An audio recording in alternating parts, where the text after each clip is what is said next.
요즘 재테크의 움직임은요, 채권 시장입니다.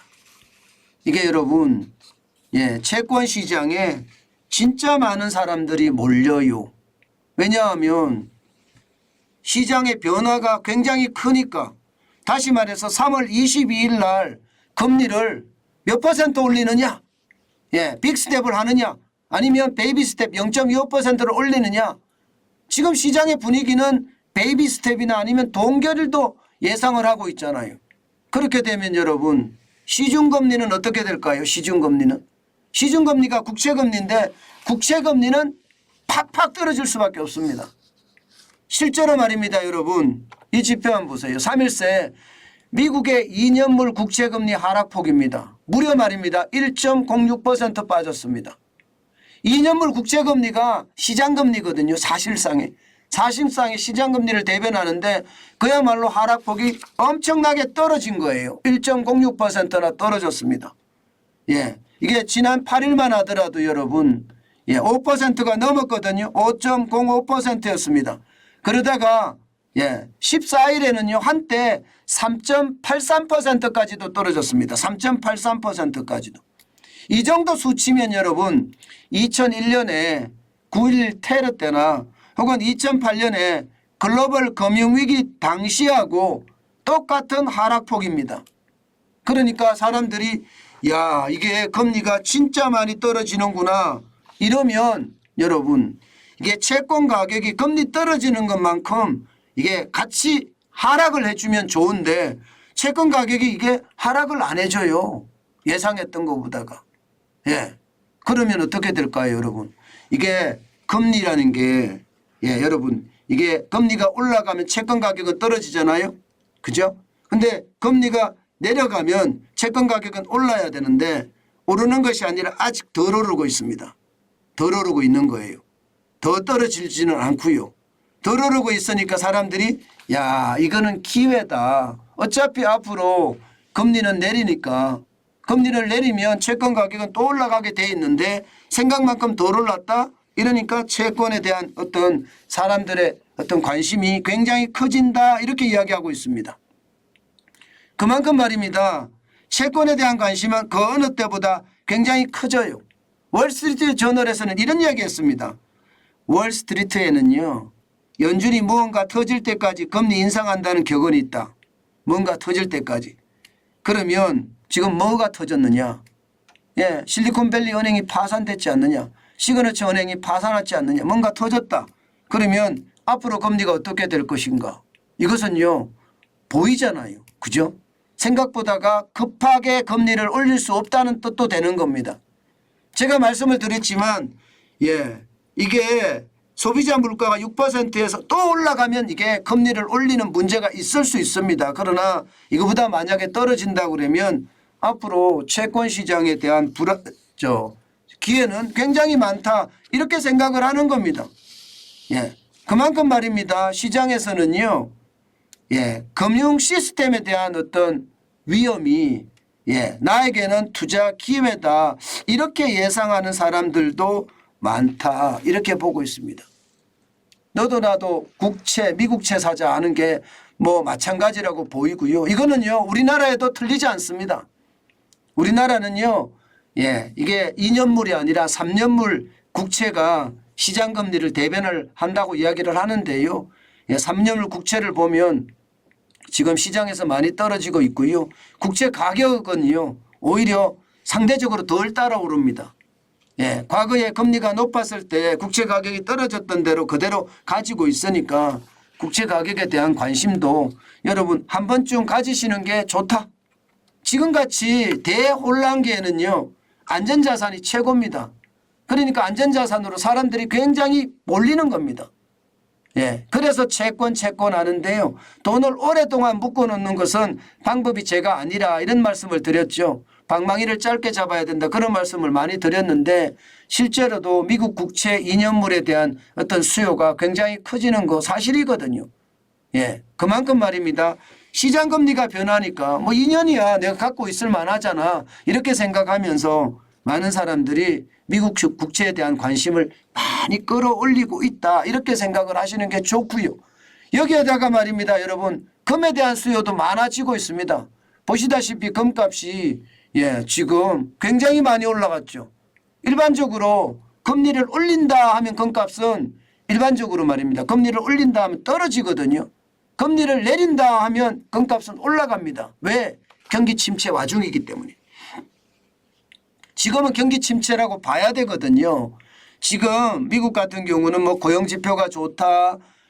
실업률이 굉장히 낮다. 그래서 경기가 팡팡 돌아간다 이야기하지만 그 이면에 제조업은 제조업 구매관리자 지수가 50이 기준인데도 불구하고 지금 46, 7에서 머물고 있잖아요. 다시 말해서 제조업이 좋지 않다는 이야기입니다. 그런 상황을 감안해 보면 언젠가는 제조를 해서 이게 상품으로 많이 내놔야지 서비스에 사용을 할 거 아니에요.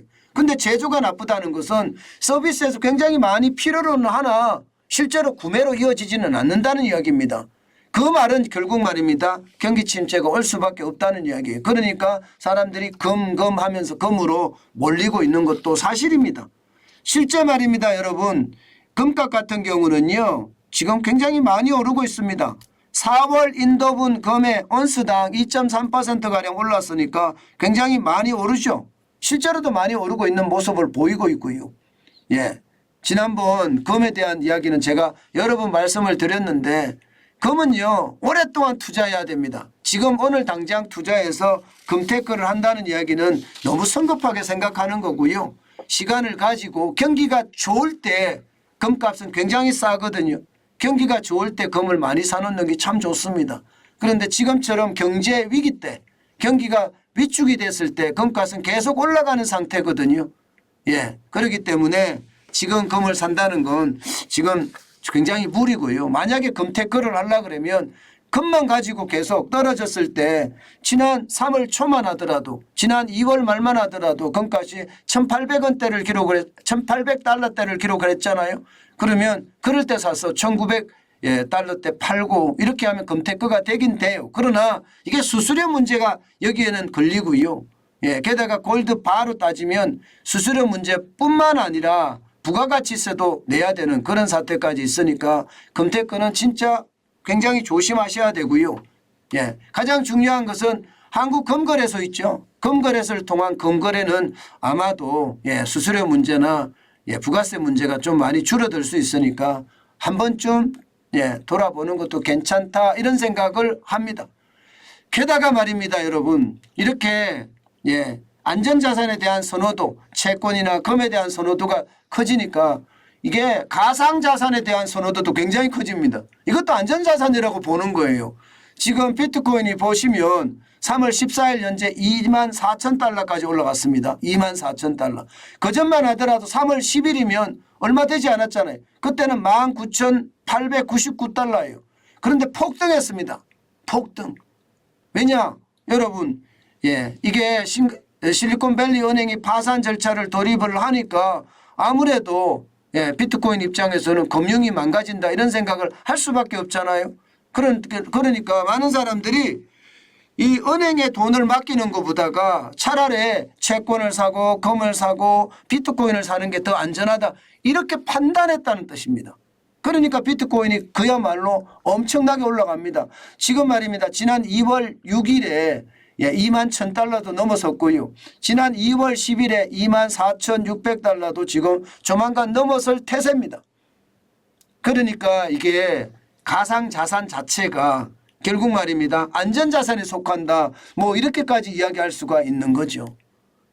그처럼 말입니다. 우리가 항상 자산에 대한 것은 여러 가지가 있을 수 있으니까 나만의 투자법 반드시 생각을 하시고 뭐 그게 채권을 통한 수익을 내든 아니면 금을 통한 수익을 내든 아니면 가상자산을 통한 수익을 내든 중요한 것은 내가 그 분야의 전문가가 돼야 된다는 것 그리고 그 속에 나만의 투자 원칙을 가져야 된다는 것 굉장히 중요하다는 말씀 다시 한번 올립니다. 이게 시장은 굉장히 많아요. 어떤 사람은 부동산을 잘하는 사람, 어떤 사람은 금을 잘 사고 파는 사람, 어떤 사람 달러를 잘 사고 파는 사람 그야말로 사람들마다 그 특성이 천차만별입니다. 때문에 나에 맞는 어떤 투자 종목을 정하는 게 중요하고요. 이 속에서 나의 투자 원칙, 뭐 예를 들어서 내가 산 가격에 15%가 이익이 나면 판다. 아니면 20% 이익이 나면 판다. 그것도 아니면 30% 이익이 나면 판다 하는 경험과 이론을 통한 투자 원칙. 그냥 막무가내로 제가 정해놓는 게 아니에요. 예, 사람마다 제마다 투자의 방법이 다르고 투자의 접근 방법도 굉장히 다를 겁니다. 그렇기 때문에 예, 공부도 하고요. 또 경험도 해봐서 나는 쫄보라서 예를 들어서 10% 이상 올라가면 못 참아.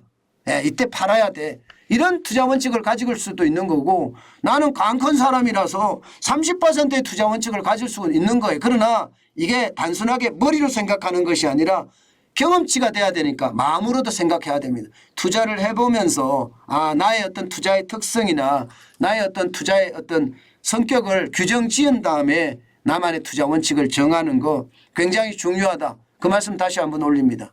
비트코인도 여러분 이게 기회를 잘 잡으면 비트코인 올라갈 때 30% 40% 올라가기 때문에 예, 시장의 어떤 분위기나 시장의 흐름이나 이런 거에 따라서 예, 계속 투자하시는 분들도 많거든요. 예, 저는 그런 것을 보면서 예, 나만의 투자 원칙이 굉장히 중요하다. 이 말씀 다시 한번 올립니다. 예, 저도 저 나름대로 투자 원칙이 정해져 있고 그 투자 원칙 하에 항상 움직이거든요. 여러분도 그랬으면 좋겠습니다.